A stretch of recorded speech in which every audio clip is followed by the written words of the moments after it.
Assalamualaikum warahmatullahi wabarakatuh.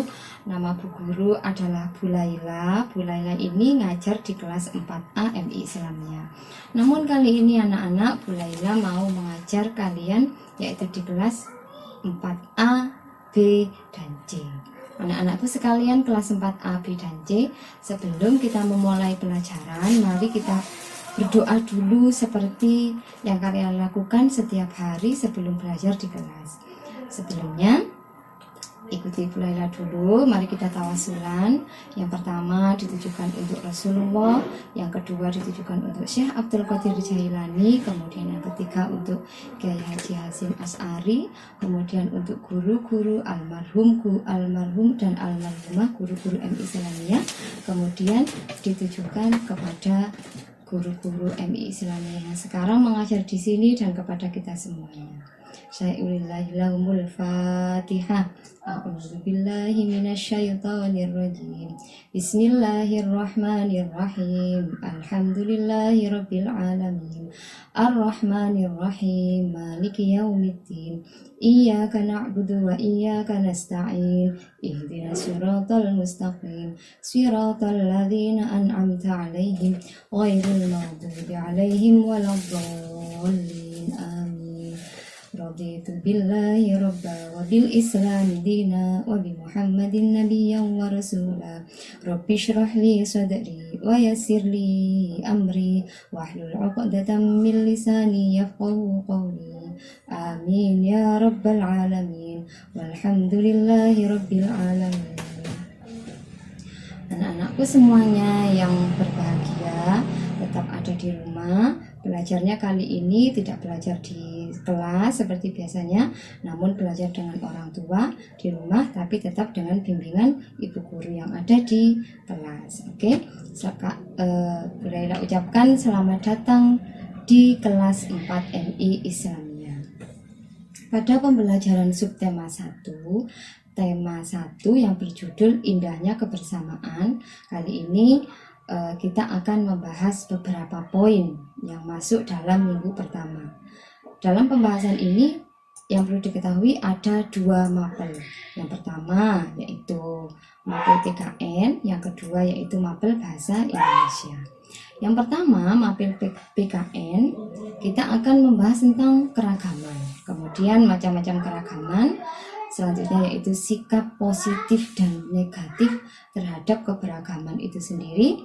Kemudian yang keempat dan 5 ini adalah pembahasan tentang pelajaran bahasa Indonesia, yaitu tentang ide pokok, kalimat pendukung, dan contoh sebuah paragraf, cara mencari ide pokok dan kalimat pendukung. Oke anak-anak, kita akan masuk kepada pembahasan pertama yaitu keragaman. Nah, apa sih keragaman itu? Siapa yang tahu di rumahnya? Atau mungkin waktu kelas 3 sudah pernah belajar keragaman. Nah, itu sudah ada.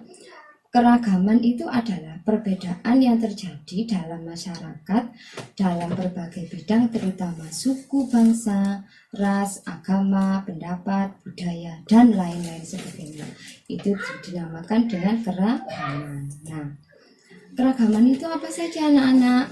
Macam-macam keragaman di sini akan diterangkan pelan-pelan, disimak ya. Yang pertama yaitu keragaman suku, dan nanti masih banyak lagi. Apa itu keragaman suku? Yaitu perbedaan yang dimiliki oleh bangsa-bangsa di suatu tempat. Contohnya, Indonesia itu memiliki suku bangsa yang bermacam-macam. Seperti yang kamu ketahui, kita berada di Pulau Jawa. Di Pulau Jawa ada suku apa saja? Ada suku Jawa, ada juga suku Madura. Kemudian di pulau lain itu juga ada suku Batak dan masih banyak lagi. Kemudian keragaman yang kedua yaitu keragaman adat istiadat anak-anak ya, yang perlu diketahui. Keragaman adat istiadat itu adalah sebuah ciri khas dari suatu daerah yang banyak memiliki ragam adat istiadat yang berlaku di masyarakat sehingga diwariskan kepada generasi berikutnya, yaitu kita semuanya. Keragaman yang ketiga adalah keragaman agama. Seperti yang kita ketahui, di Indonesia ini banyak sekali agama-agama yang diakui oleh pemerintah ya. Keragaman agama itu adalah perbedaan agama yang terjadi di tengah-tengah masyarakat Indonesia. Kemudian keragaman yang kedua yaitu keragaman budaya, yaitu perbedaan budaya yang terjadi di masing-masing suku dan pulau di Indonesia. Kemudian, nah di sini ada Bu Lela punya contoh keragaman suku. Ini salah satu contoh saja. Nanti bisa dicari sendiri ya, bisa mencari di Google atau di buku-buku ensiklopedia. Itu ada suku Batak, yaitu yang mendiami Provinsi Sumatera Utara. Kemudian di sampingnya ada suku Dayak yang mendiami Provinsi Kalimantan. Oke. Nah, sekarang ada contoh keragaman adat istiadat. Apa ya? Itu ada adat istiadat pernikahan, kemudian ada adat istiadat tedak siten ya, ada lagi keragaman maksudnya Bu Lela adalah adat istiadat ngobeng, yaitu tradisi menjamu tamu yang baru datang yang masih berlaku di kota Palembang. Kemudian ada lagi contoh adat istiadat yaitu sekaten untuk memperingati Maulid Nabi Muhammad SAW yang biasanya diadakan oleh masyarakat di tengah-tengah alun-alun Yogyakarta. Oke, selanjutnya ini ada contoh keragaman agama. Nah, itu coba dilihat, itu ada banyak sekali ya agama. Apa saja agamanya? Satu, yaitu agama kita adalah agama Islam. Kemudian ada Kristen Katolik, ada Kristen Protestan, ada Hindu, Buddha, dan juga Konghucu. Banyak sekali ya anak-anak ya. Nah, selanjutnya ini juga ada contoh keragaman budaya. Siapa yang di rumahnya ada seperti gambar-gambar tarian adat, kemudian pakaian adat seperti yang ada di gambar, pasti semuanya sudah tahu ya. Contoh-contoh keragaman budaya itu tidak hanya pakaian adat, ada rumah adat, kemudian ada senjata, ada alat musik yang berbeda-beda di seluruh Indonesia. Oke, bagaimana anak-anak sikap kita dalam keragaman yang terjadi di Indonesia yang menunjukkan bahwa itu termasuk sikap persatuan dan kesatuan. Yang pertama yaitu menghormati dan menghargai agama dan kepercayaan masing-masing. Yang kedua, saling tolong-menolong menyelesaikan masalah. Tidak boleh masalah itu diselesaikan sendiri mentang-mentang dia bisa. Yang ketiga, tidak membedakan satu dengan yang lain. Kemudian yang keempat, menjunjung tinggi musyawarah. Kemudian yang selanjutnya yaitu tidak mementingkan pendapat sendiri dibanding, mohon maaf ada salah penulisan, dibanding pendapat orang lain. Itu adalah contoh sikap persatuan dan kesatuan dalam keragaman. Nah, sekarang ada lagi contoh sikap yang tidak menunjukkan persatuan dan kesatuan dalam menghadapi keragaman yang sangat banyak yang ada di Indonesia. Yang pertama, tidak menghargai perbedaan agama dan kepercayaan. Yang kedua, bersikap acuh tak acuh terhadap teman dari daerah lain. Itu nggak boleh loh ya. Kemudian yang ketiga, menjunjung tinggi budayanya sendiri dibanding orang lain. Selanjutnya, mengambil keputusan berdasarkan inisiatif sendiri. Wis sakarepku, seperti itu ya anak-anak ya. Kemudian nomor 5, tidak menghargai pendapat orang lain itu. Kemudian yang nomor 6, hanya mau berteman dengan teman yang satu suku. Itu adalah sikap yang tidak boleh kita lakukan dalam menghadapi keragaman yang ada di Indonesia.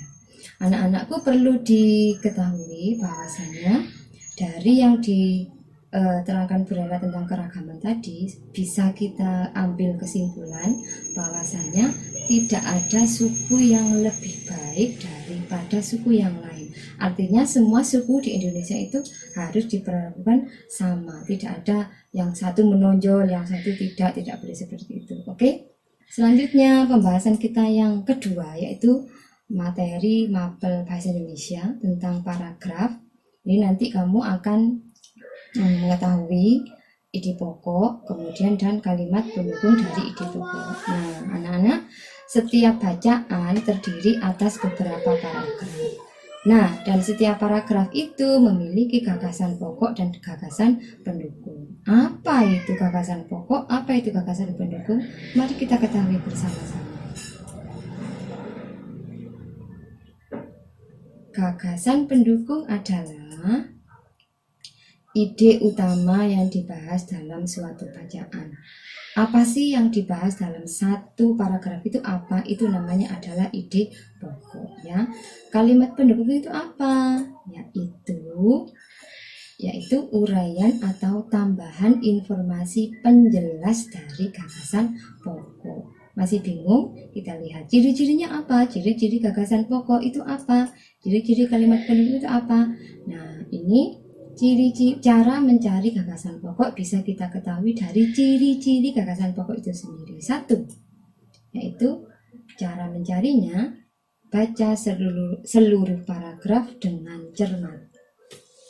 Kemudian yang kedua, cermati kalimat pertama hingga terakhir. Yang ketiga, kamu harus menandai info penting dalam setiap paragraf. Cara menandainya bisa kamu garis bawahi atau kamu beri apalah tanda, pokoknya kamu paham bahwa itu adalah info penting dari suatu paragraf tadi ya. Nah, kemudian selanjutnya ciri-ciri kalimat pendukung. Maaf tadi ada salah, Bu Lela mengatakan ciri-ciri gagasan pokok. Maaf ya. Nah, sekarang ini yang betul adalah ciri-ciri kalimat pendukung. Yang pertama, apa ciri-cirinya? Satu, merupakan penjelasan gagasan pokok atau kalimat utama. Ciri-ciri yang kedua yaitu biasanya, tidak selalu ya anak-anak, biasanya kalimat pendukung itu memerlukan penghubung. Apa itu? Bisa bahkan, misalnya, contohnya, yaitu, meskipun, dan lain-lain. Tapi ini tidak melulu kalimat pendukung itu memerlukan penghubung. Tidak selalu seperti itu. Yang ketiga, ciri-cirinya adalah terletak tidak jauh dari gagasan pokok, tidak melencar jauh tempatnya. Oke? Untuk membantu kamu memahami tentang kalimat pendukung maupun gagasan pokok, mari kita lihat contoh berikut. Nah, ini ada, nanti kalau kamu sudah memiliki buku tema 1, Indahnya Kebersamaan, dibuka halaman 1 yang judulnya adalah Pawai Budaya. Yuk kita baca bersama-sama. Sekarang Bu Lela dulu yang membaca ya, nanti kalau di kelas kamu yang membaca. Pawai budaya sangat menarik bagi warga kampung Babakan. Pawai ini selalu menampilkan keragaman budaya Indonesia. Udin dan teman-teman tidak pernah bosan menanti rombongan pawai lewat. Tahun ini mereka datang ke alun-alun untuk melihat pawai tersebut. Kakek Udin pun terlihat sabar menanti. Terdengar suara gendang yang menandakan rombongan pawai semakin dekat. Nah, coba kita cari bersama-sama. Kira-kira gagasan pokoknya yang mana? Tadi ya sudah kita baca. Yang pertama, kalimat pertama sampai kalimat terakhir. Nah, sekarang coba info penting. Maksudnya Bu Laila ini bisa berupa kata-kata yang sering muncul. Kira-kira apa ya? Coba tak bantu. Yang pertama itu ada kata-kata pawai. Nah, itu banyak sekali ya munculnya. Ada pawai budaya, kemudian setelahnya ada pawai ini dan masih banyak lagi di paragraf itu ada kata pawai.